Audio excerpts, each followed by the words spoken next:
For the black kids in my 8th grade Spanish class. For Eddie, T, Alexis, Michelle, island at the center of the room, dark utopia in the middle of middle school. When the girls I was friends with in 6th grade started bullying me in 8th grade, I stopped talking to them. In retaliation, they shoved me in the halls, pushed my books out of my hands, and talked shit, loud, in class, for everyone to hear. Worst of all, they made fun of my Spanish. So I drifted to sit with the black kids, and it was there, in the classroom of Señora Quiñones, the 4 desks in the middle of the room, I could unveil my whole self without shame. For the group of people who helped me find my natural rhythm, who taught me to trust it, to be black and laugh with my whole body. For Alexis and Michelle, who laughed and showed every tooth, every time, who dragged joy from their lungs and threw their happiness in the air. When they reached you, you couldn't help but catch on and make the happy sounds too. For T, who chuckled at my jokes and wrote the lyrics to Roses by Kanye West in my notebook so I would fall in love with hip-hop too.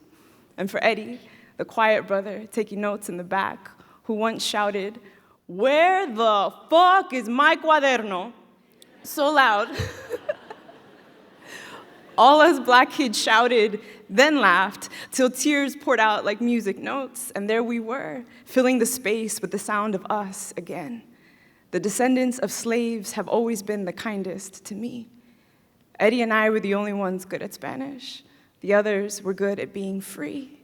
Blackness, the gift my father gave me, is the most human thing I have ever been blessed to be.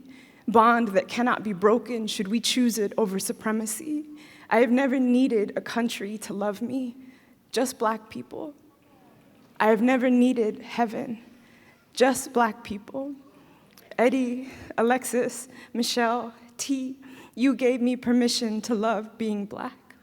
Who taught you to love the texture of your hair and the color of your skin, the shape of your nose and the shape of your lips? Who taught you to love yourself from the top of your head to the soles of your feet? Who taught you to love your own kind, the race that you belong to, so much so that you only want to be around each other, to be what God gave you, beautiful because we chose to be, together because we're better that way? When I tell you no one in the world makes me love like black people, makes me laugh like black people, I mean it's the first thing people notice about me. It's the first prayer I wake to and the longest song I am grateful to sing. Should I ever be shamed inward for wearing a dark cloud on my head?